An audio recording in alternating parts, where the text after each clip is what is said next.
I paid my sister's bills by working hard only to her call me cheap at family dinner. I shocked her when I stopped paying and told family what was waiting for her next. You know how some people joke about being the family bank? For me, it wasn't a joke, it was my life. For 5 years, I'd paid my sister Melissa's rent, utilities, and even chipped in for groceries when her husband left. The guy couldn't handle her temper, and frankly, I didn't blame him. She could be difficult, but she was my sister, and when our parents pulled the golden years card to avoid helping, the job fell to me. It wasn't easy. I'm not a millionaire, just a regular guy with a blue-collar job and one vacation a year, if I'm lucky. But I kept telling myself, who else is going to help her if I don't? So I took it on. Diapers when her daughter Ellie was a baby. Birthday presents every year. Even the tablet Ellie wanted for school last year. I gritted my teeth and told myself I was doing the right thing, even if it meant tightening my own belt. But here's the kicker, Melissa didn't stay broke. About a year ago, she got a decent job, one with benefits and a salary that kept her from drowning in bills. I figured I'd help out for a little while longer, just until she got back on her feet. What I didn't expect was for her to show up at family dinners and talk about all the expensive things she was buying for herself. At first I kept quiet. I told myself, maybe she just needs to enjoy life a little bit after everything she's been through. But last week she crossed the line. We were at my parents' house for dinner, me, Melissa, Ellie, our parents, and my Uncle Rob. Melissa casually mentioned that she wanted to buy a designer purse. Not just any purse, one that cost over $500. So I'm helping you spend hundreds of dollars on this? I asked, keeping my tone calm but firm. Her response? Oh, don't be cheap, John. That comment was cheap too. Something inside me snapped. 5 years of sacrifice, of giving up things I wanted so she could stay afloat, and I was cheap? I didn't immediately explode. I just sat back in my chair and looked around the table. Mom and Dad were pretending to find their mashed potatoes fascinating. Melissa looked smug, like she'd scored some kind of point. Uncle Rob was the only one who didn't look uncomfortable. Cheap? I finally said. You want to talk about cheap? Let's talk about how I pay your rent while you buy designer purses. Let's talk about how our parents refuse to lift a finger because they're enjoying their golden years, and I'm the idiot who has to clean up the mess. You know what, Melissa? I'm done. No more rent, no more groceries, no more pills for Ellie. You're on your own. The room fell silent. Then Uncle Rob leaned back in his chair and said, Way to go, John. You don't owe anyone anything. I got up, grabbed my jacket, and headed for the door. Before I left, I turned back to Melissa. And if you think this is just temporary anger, you're wrong. You'll be paying your own rent, your own bills, and your own groceries from now on. As for Ellie, I hope she grows up better than this, but she's not my daughter. That's up to you. I walked out. Uncle Rob followed me out, patting me on the back and muttering something about how he wished he'd said it himself. But as much as his support meant, I couldn't shake the anger. 5 years and I was the bad guy. This was just the beginning. The fallout would come next, and it would be uglier than I had ever imagined. A week passed and I didn't hear a word from Melissa. I wasn't expecting a thank you, but I thought there would be at least a blow-up text or a dramatic voicemail. Nothing.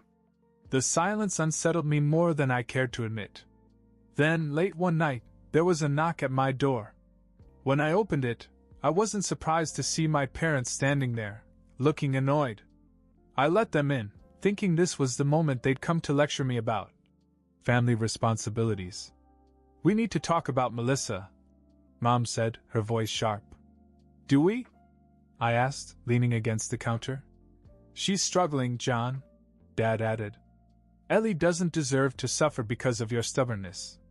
Don't punish the child. I laughed, but not because I found anything funny. So let me get this straight. You two who refuse to help her because you're too busy enjoying cruises and wine tastings want to guilt me into bailing her out again. Is that fair? That's not fair, Mom snapped. We're retired. You're young and capable. She's your sister. And she's your daughter. I shot back. Funny how that works. They didn't like that. The conversation spiraled into the same old routine. Family should always help family. I was heartless. Ellie was an innocent child. I listened for a while, then cut them off. If you care so much, why don't you start paying her bills? I asked. Mom scoffed. We don't empower her like you do. She has to learn responsibility. Exactly, I said. And she's not going to learn as long as everyone keeps bailing her out. Dad gave me a look like I'd just kicked a puppy. You're being cold, John. This isn't like you. Maybe not, I said, walking to the door and holding it open. But it's how I'll be from now on. Thanks for stopping by. They left, grumbling under their breath, but I felt good about standing my ground. At least I did until 2 days later when the real bombshell dropped. Melissa called me out of the blue, and I answered out of curiosity. What do you want? I asked. Her voice was strangely calm, almost cheerful. I just wanted to let you know that I'm moving out of the apartment next month. I frowned. Why? Can't you afford it without me? Oh, I can afford it, she said. I just don't want to. I found something better. That threw me. Better? You're moving to a nicer place? Not exactly, she replied, and there was something smug in her tone that made my teeth tingle. I'm moving back in with Mom and Dad. That hit me like a punch in the gut. What? Yeah, they offered, she said casually, like it was no big deal. They said they didn't want Ellie to suffer because of your little tantrum. So I'm putting my stuff in storage and moving into the guest room. Should be cozy. At first I was too stunned to react.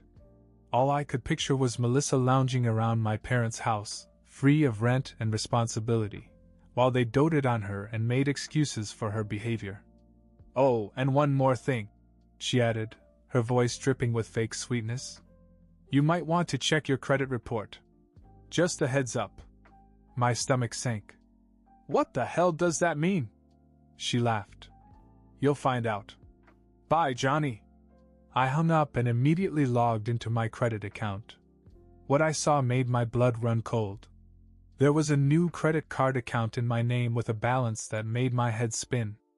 Thousands of dollars charged to stores I'd never shopped at, all opened in the last 6 months. Melissa had been using my information to fund her little shopping sprees. That was when everything changed. Helping her was one thing. Being played for a fool was something else entirely. This wasn't just about cutting her off anymore, this was war. My hands shook as I stared at the screen. Thousands of dollars in debt, all in my name. Designer stores, electronics, even airline tickets, it was all there. Melissa had been living her little life of luxury on my dime, and I hadn't even noticed. I immediately called the credit card company to report the fraud, but the representative confirmed what I already suspected. The charges had been made using my information, name, address, social security number. It wasn't just fraud. It was identity theft. After the call, I sat in stunned silence. Melissa had crossed a line I didn't even know she was capable of. I thought about Ellie, how much I'd done for her, the sacrifices I'd made to make sure she had everything she needed. And now her mother had turned around and done this. I had to calm down before I did something stupid. So I called Uncle Rob. Uncle Rob was the only one at that family dinner who saw things for what they were. When I told him about the credit cards, he let out a low whistle. This is the next level of crap, Johnny, he said. What are you going to do? I don't know, I admitted. If I press charges, Ellie gets caught in the middle. But if I don't, Melissa gets away with it. Look, you're my nephew, so I'll support you either way, Rob said. But you need to think this through. She's not going to stop unless someone makes her. He was right. I didn't want to hurt Ellie, but I couldn't let Melissa walk all over me. It wasn't just the money, it was the principle. The next day, I began to put my plan together. First, I called a lawyer. I needed to know my rights and what my options were. Melissa had made a huge mistake using my name and not bothering to cover her tracks. Every charge led right back to her. The attorney confirmed that I had a strong case for pressing charges, but he also suggested something I hadn't thought of: negotiating with her before going to the authorities. Sometimes the threat of legal action is enough to get people to do the right thing, he said. I wasn't sure Melissa was capable of doing the right thing, but I agreed to give it a try. I called her that evening. She picked up on the second ring, probably expecting another argument. "Hey, Johnny," she said cheerfully. "What's up?" "Cut the crap, Melissa," I said. "I know about the credit cards." There was a long pause, then a nervous laugh. "What are you talking about?" "Don't play dumb," I snapped. "I already reported the fraud, and I have a lawyer. You used my information to open these accounts, and every single charge is tied to your name." Her tone changed immediately. "Johnny, it's not what you think. I was going to pay it back. Things got tight and I dash." "Save it," I said. "Here's what's going to happen. You're going to pay back every cent of that debt. If you don't, I'm going to press charges, and you can explain yourself to a judge. Your choice." "Johnny, please," she pleaded. "Ellie dash. Don't drag her into this," I said. "She's the only reason I'm even giving you this chance." I hung up, hoping she'd take me seriously. But I knew Melissa too well. She wasn't the type to accept consequences without a fight. The next move was mine, and I was ready for whatever came next.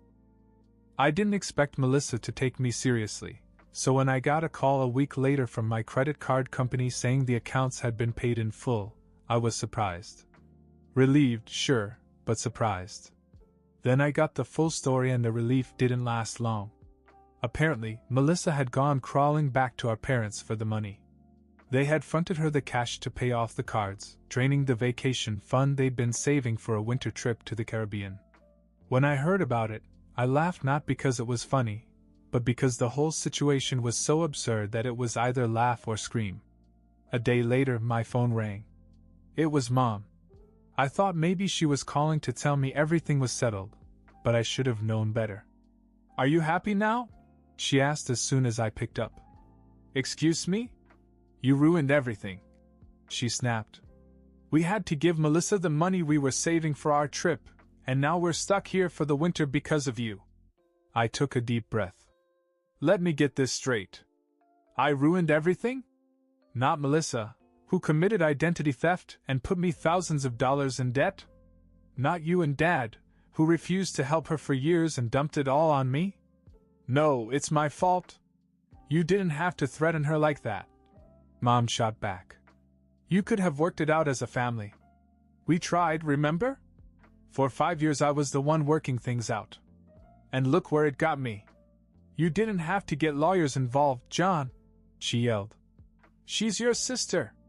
And I'm your son," I yelled back. "Funny how that doesn't seem to matter when it comes to me, isn't it?"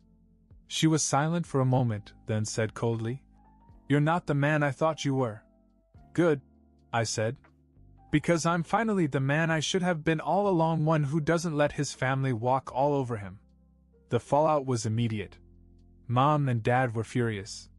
Melissa played the victim, telling anyone who would listen that I had bullied her into paying back the money. Even Ellie was dragged into it, though I did my best to shield her from the drama. Uncle Rob, of course, had my back. "Let them be mad," he said as I vented to him. "You're the only one in the family with any sense. Let them stew." But it wasn't that easy. Family dinners were tense. Mom rarely spoke to me, and when she did, it was to make pointed comments about loyalty and forgiveness. Dad kept his distance, too, though he wasn't as vocal about it. And Melissa? She acted as if nothing had happened. She'd show up with Ellie, smiling and laughing, like we were all one big happy family. But every now and then I'd catch her giving me a look, cold, calculating, like she was already plotting her next move. The real kicker came when I heard from Ellie. She called me one night and asked if I could help her with a school project. I was happy to oblige, but as we talked, she hesitated and then said something that broke my heart. "Uncle John, are you mad at me?" "No, honey," I said quickly. "Why would you think that?" Mom says you won't help us anymore because you're mad at her. But I haven't done anything wrong. Have I? I felt a lump in my throat. No, Ellie. You didn't do anything wrong. And I'll always be here for you, no matter what. Okay? Okay, she said quietly. I hung up and sat there for a long time, staring at the wall. I didn't want to give in, I couldn't. But then I realized that this wasn't just about me or Melissa anymore. There were deeper rifts in our family that I hadn't wanted to see before. And mending them? It wouldn't be easy. If it was even possible. The tension in the family only got worse after that. Every gathering became a battleground of passive-aggressive remarks and icy silences. Melissa continued to play the victim, leaning into her role as the poor single mom who had been unfairly punished. Mom and Dad weren't much better. Every time I saw them, they found a way to slip in some comment about family loyalty, or how hard it was for them to see Melissa struggle. Never mind that her struggle was to move into their house, eat their food, and do little else. The breaking point came at Ellie's school play a few weeks later. Melissa had told me about it, and of course I showed up. I didn't want to punish Ellie for what her mother had done. She was on stage singing with her classmates, and I could see how proud she was when she spotted me in the crowd. After the performance, we all gathered in the school gym for refreshments. Ellie ran up to me, beaming, and I handed her a small bouquet of flowers I'd picked up along the way. "Thanks, Uncle John," she said, giving me a big hug. Melissa appeared a moment later, her expression as sour as ever. "Really, John? Flowers? Are you trying to buy her love now?" I ignored her and turned back to Ellie. "You did great up there, kid. I'm proud of you." Ellie smiled, but Melissa wasn't finished. She folded her arms and said loudly, "You know, it's funny how you can afford flowers, but you couldn't find it in your heart to keep helping your family." A few heads turned and I felt my face heat up. "Are you really going to do this, Melissa?" I said quietly. "Why not?" she shot back. "You've already embarrassed me in front of everyone. Might as well make it a full set." I sighed and turned to leave, but her next words stopped me cold. "Ellie deserves better," she said. "She deserves an uncle who actually cares about her, not someone who uses her to make himself feel better." I turned, my voice low but firm. "You don't get to play that card, Melissa. Not after what you've done. And I'm not going to stand here while you try to turn Ellie against me. She's not stupid. One day she'll see the truth." I left after that, not trusting myself to say more. The fallout from that scene was immediate. Mom called me the next morning, furious.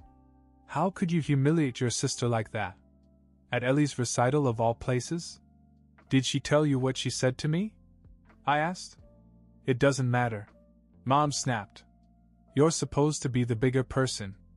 "I've been the bigger person for 5 years," I said. "And where has it gotten me?" "Nowhere." "Well, you've made your point," she said coldly. "You can stop punishing her now." "This isn't punishment," I said. "It's consequences. Maybe if you and Dad had taught her that when we were kids, we wouldn't be in this mess." She hung up, and I didn't hear from her again for days. Then, a week later, the unexpected happened. Ellie showed up at my door. When I opened it, she was standing there with a backpack slung over her shoulder and tears in her eyes. "Mom told me I can't call you anymore," she said softly. "But I don't want to stop seeing you."